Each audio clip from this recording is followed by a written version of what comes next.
Tell me about your job. What is the best part about what you do? Okay, so I have a lot of jobs though. I think let's dwell into media. Okay. Sports media. What is the best part about that? Media. Mm-hmm.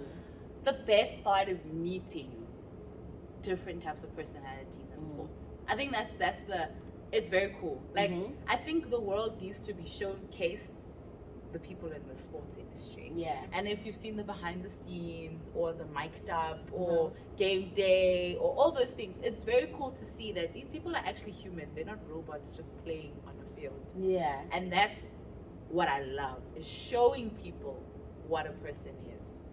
Basically what you're doing, but in sports.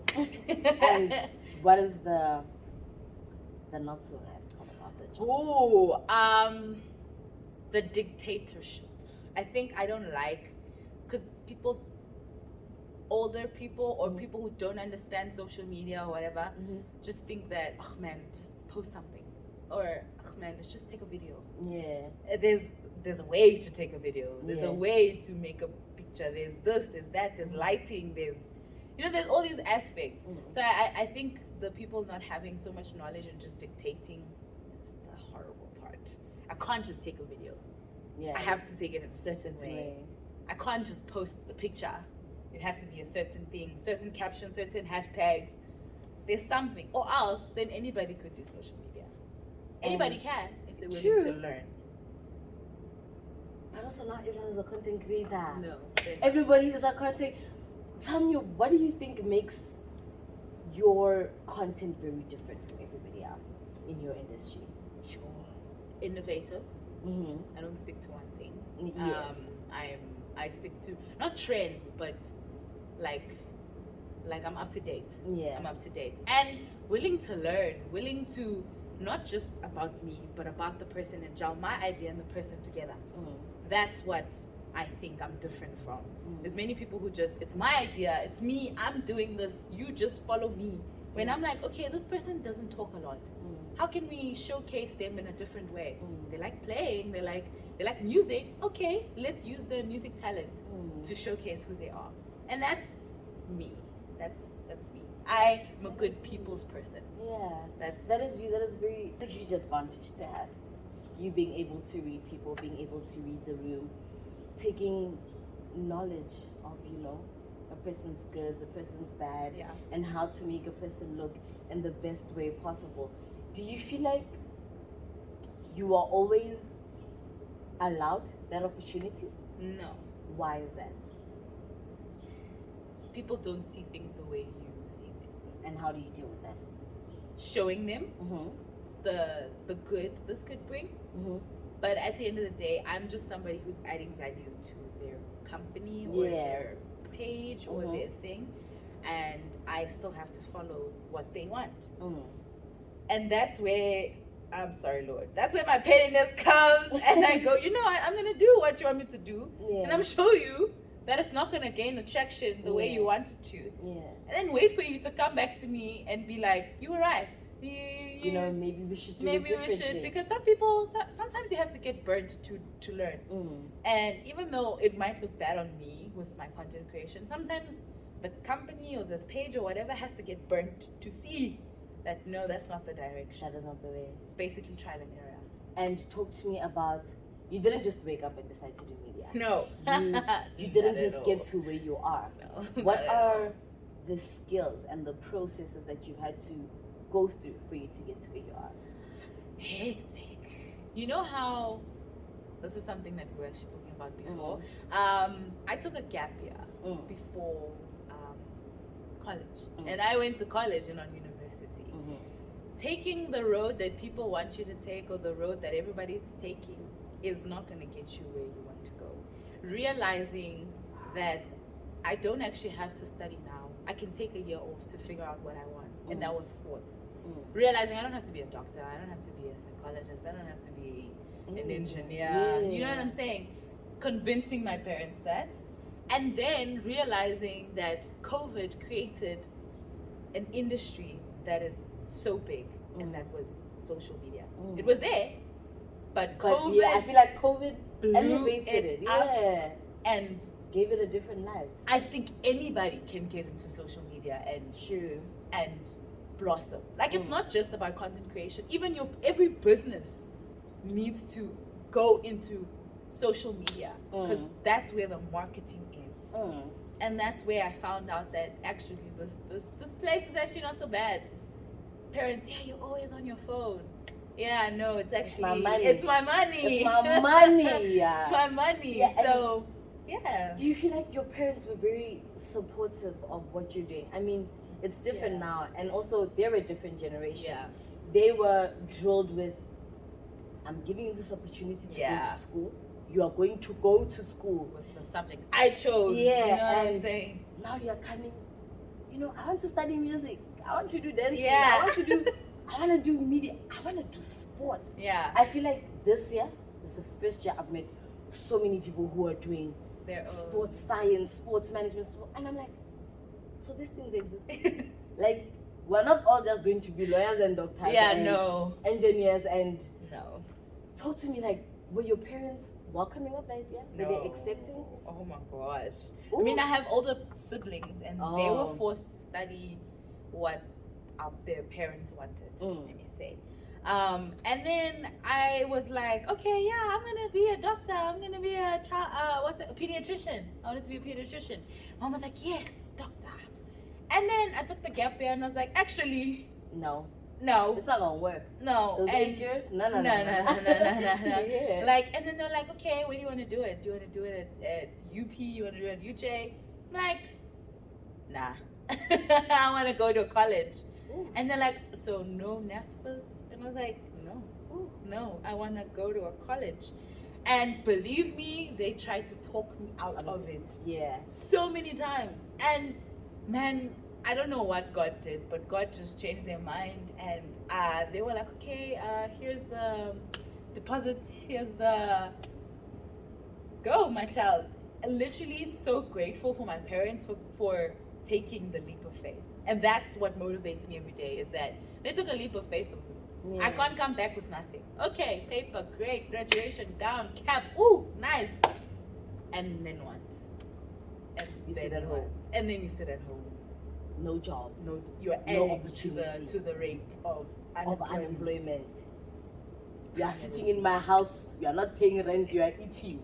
There's no ways I can do that. And I'm not giving myself a timeline like, oh, by 25, I have a car and a house. No, just contribute. Just add value. Do you feel like you do that in people's lives the way that they have done to you? Do you feel like you add the value that they need? I'd like to believe so. That's where my self-confidence is. I was about to say, I love how confident you are in your abilities and in yourself. Like, I don't know, I think I question it. I think people can tell me how great I am, but I don't really believe it. I am like that. Yeah. But why would someone keep you if you didn't add value to their life? People are selfish. People are actually selfish. They are. They won't keep you around just to make you feel nice. Yeah. That's genuinely who they are. They're selfish. So if you didn't add value, why would they keep you around? Okay. Oh, people are selfish. Yeah. People are really selfish. So like we said, the world is cruel. The world is cruel. But you have a backbone, man. I like that. It's like tough. I feel like also it's tough. Women going into a male-dominated industry, going into an industry that is not known about. Let us not speak about being young. Also, you know, when you're young, people are always like, what do you know? What do you? I think being a male and being young in that industry, so tough. And a woman is so tough. Yeah, it's so tough. What is the toughest thing you've had to encounter? Yeah, I think being a woman. And how did you deal with that? Like, what were the things that happened to you, and how did you deal with what has happened to you? Yeah, like I said, being a woman, because most of the high earning teams are males. Like, I want to go into a female space, but I'm not right now I'm not surrounded by female teams. I'm surrounded by male teams, so I'm going to work with male teams. And I think it's the pretty face, nice body, dealing with the looks, the comments, the flirtatiousness, the thinking, the way you want to get into that industry is by being with them and not working for it. Like, and I mean physically, like putting in the hard work. That was the toughest thing, is learning that the men are still in the old mindset. Men. Okay, so not all men. Not all men. Not all all the men. things that are in this podcast are our views. Yes, we are not speaking personal on behalf of experience. anybody else. But that was tough. Not all men, like yes. I said. But also, I think now that you've also brought up this thing of the flirtatiousness and all of that, talk to me about boundaries that you set in the workspace. I know you've set your personal boundaries in your life, but in the workspace, what are your do's and don'ts? What can people do? What can't people do? What can they ask?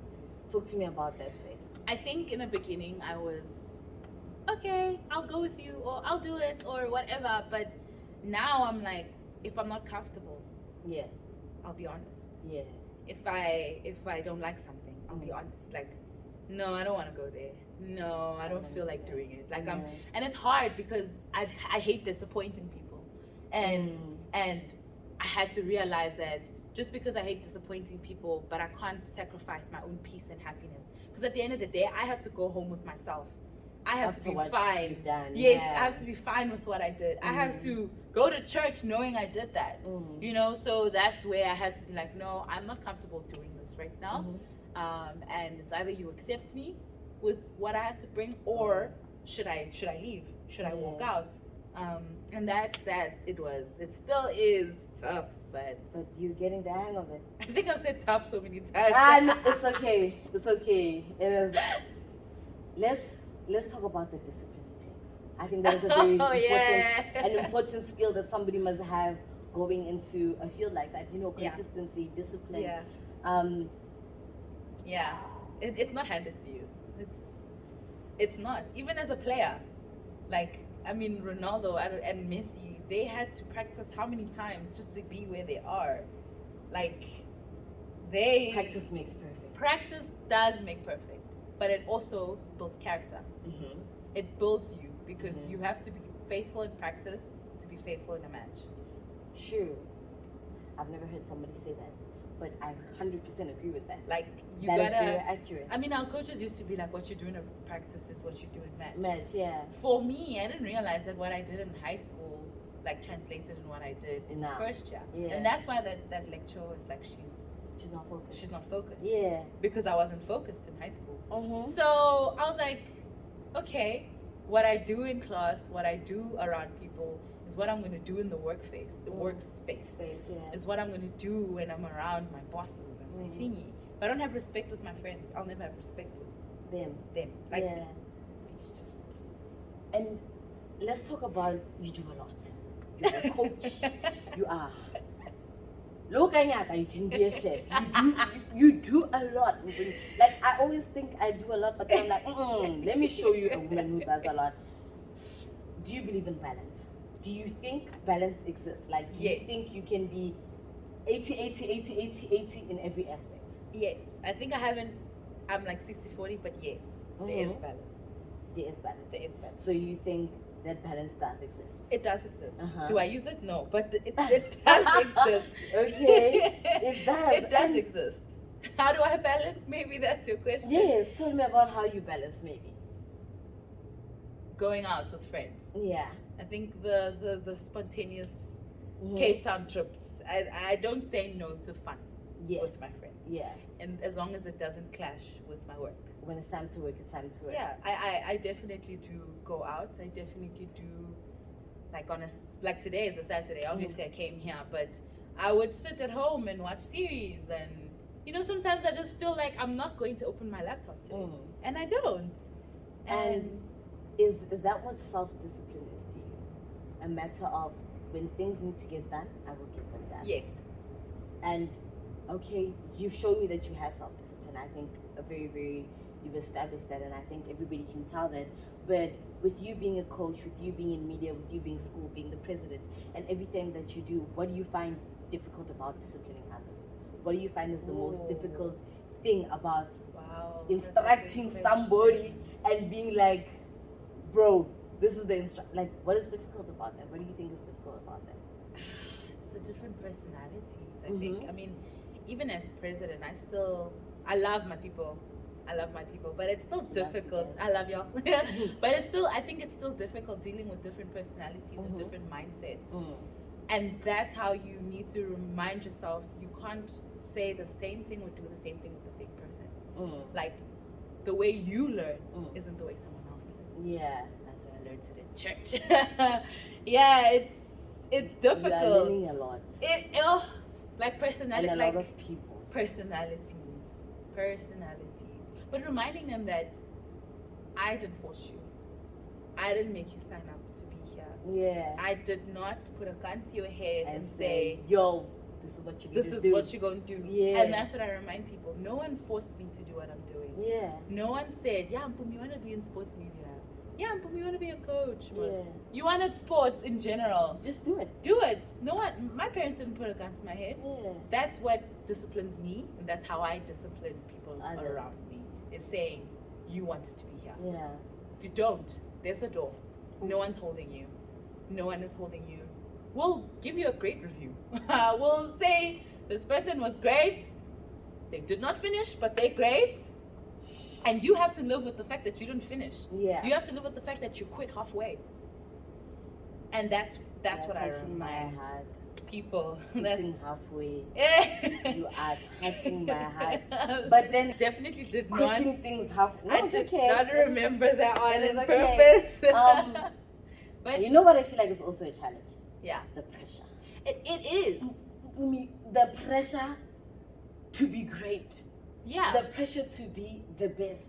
And I think I want you, because I think you've experienced both sides of the pressure. Yeah. Tell me about the good pressure and tell me about the bad pressure. Okay. And how am I able to differentiate the two? Yeah, because there's pressure that I give myself that can be good for myself and that can motivate me. Yeah. But there's also pressure I can give myself that, like I told you, I'll talk myself out of there. Yeah, I get you. So tell me what is your thoughts on that? That is actually out of this whole podcast, this is the first question where I was like, crap. Like, what do I say? I don't answer this one because I think I'm still trying to find out as well. Yeah. I feel like good pressure has to motivate you. Yeah. If the pressure doesn't take you out of the bed, then it's not good pressure. If the pressure does not make you start, then it's not good pressure. Yeah. I think bad pressure would make you stagnate. Bad pressure would make you stop. Bad pressure is fear. Bad pressure. Guys, have faith and not fear. Yeah. Bad pressure would put you into fear. And fear controls you. So, good pressure. I think let me rewind with when I said I had a lot of fear. No, I have a lot of pressure because that motivates me. Fear would stop me. Fear stops you. You're afraid of that thing. You're not gonna go to it. You're not gonna be there. So I think that's where you have to separate and be like, is this fear or is this pressure? Because fear will stop me, pressure will motivate me. Yeah. Then when you know that it's stopping you, it's fear. Then you'll be like, what am I afraid of? Yeah. You're afraid of not amounting to the level you want. Yeah. Then that's his fear. It's not pressure. I think I need a minute. Good. Okay. Counseling. Yes. Using the tools. It genuinely, it just helps me use the tools that I need for dealing with people, for creating boundaries, for like knowing how to deal with conflict. And that's what you deal with every day. And that's what helped me. And that's what pushes me to say, okay, I know I'm dealing with this type of person today, but I have a goal in mind, and I'm not gonna let them stop me from achieving my goal. Yeah. So that's where you are. I And push myself. You sound to me like a chain. I don't know if that makes sense. Like you are learning and you are teaching. Yes. You are learning and you are teaching. And with you being this chain, do you feel like there is some sort of, I don't know how to there are times where people take advantage of you. You are a very kind person. Number one, you're very kind. I don't think I've ever come across you and I've received an energy from you that made me step back. Because one thing about me, I'll step back. I will not be going where I'm not welcome. Yeah. You've never made me feel like I'm not welcomed or I need to step back. But more than that, you are honest from what I've observed. And besides you being honest, you like to be active. Yes. You like to be there and there wherever you can help. Do you feel like your kindness and your accessibility, regardless of the boundaries that you have, do you feel like people still take advantage of you being kind? Definitely. Yeah. I think it's better now that I've set the boundaries, but Talk to me about that transition. Before you set boundaries, it was hard. when you set boundaries, and now. I think before I set boundaries, I was a yes ma'am, yes everything. I can do it. I'm there. And then I would break down alone. And they were not there. And they were not there, Yeah. you know. And then they'd ask what's wrong, but I can't tell them that you caused Because what's you wrong because I agreed. said yes. Yeah. You know, so it was a difficult transition, and that's where I saw myself change into a bad person. Like I almost fell into depression, and I had to. That's why counseling came into play, and church obviously. But even God knows you need the tools that the world has to offer. So then I learned how to set boundaries, even though they're still hard. They are still hard. I'm still very much a yes ma'am, but I'm a yes ma'am to a limit. Yeah. When I feel like that limit has exceeded, I'm gonna step back and say I need time. Like I need time. I'll be back, but I need time. And yeah, it's been difficult, but I can say that I remind myself that people need the kindness. They need to see someone kind. They need kindness in their life. Yeah. And yes, I'll set the boundary, but I'll always still be kind. Because I know I need kindness sometimes. You do. So I think everybody does.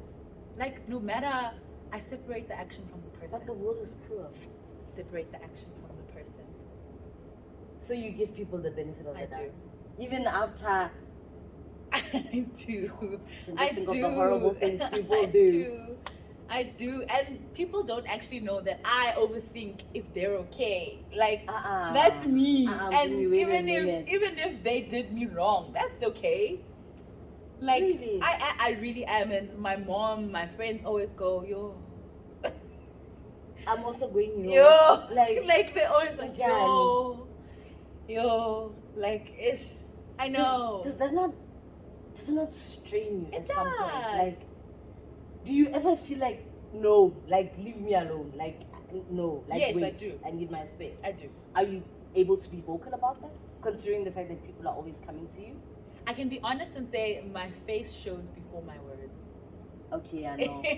I'm a female. Let's not lie, guys. We're females, and it shows. But then I am, and then they ask like, "Are you okay?" And I'm like, you know what? I need some time. Yeah. Yeah. It is strenuous. I'm not gonna lie. The force comes with some tega ring. Okay, Don't cry me now. What advice, guys? I know would love to sit here and talk to Mphumi the whole day, but maybe there'll be another episode. They will. I will bring her back. If you guys spam this video, if you guys post this video, trust me, I will bring her back. But I think to round it up, what advice would you give somebody who's looking into going to media? What advice would you give somebody also who university, college is not an option? Yes. You know, now people are being told, but are you serious? You're no college? Yeah. Come on and be serious about yourself. And it's real things, you know? And what advice would you give to those people? First advice about college, universities have a million people. They can't focus on you alone. Yeah. And if you want to be focused on, college is the way. Yeah. Practical is about college. I mean, if you want to be a doctor, if you want to be a lawyer, it makes sense for you to go into university because that's where they are born and bred, right? Yeah. But a sports person, a chef, going to college, it doesn't make sense. Yeah. I mean, not Going going to to university. It doesn't make sense. Yeah. You need practical, and that's when college comes. They give practical. Yeah. They have the resources. They have the money to give you They practical. provide you the opportunity. Exactly. Anyway, guys, thank you so much for watching this episode. If you really enjoyed it and you want her back here, because I know I do, make sure that you spam, make sure that you subscribe, make sure that you share, make sure that you follow this page, my page, and also make sure that you follow her. Yeah. Thanks. Thank you so much for being here. Thank you for having me. I genuinely had so much fun. Same. I gave a I'm lot excited. of advice I need to take to myself. Like practice what you preach. Of course. But yeah, I wish you all the best with this podcast. She's gonna make me cry. You guys need to support her. Like, what are you doing? Just watching. it's a must. It's a have to. And yeah, I can't wait for the next episode. Whenever I'm back, whenever It'll be soon. Don't worry. It'll be soon. Y'all let me know when you want me back. Bye, guys. Love you guys so much. Bye.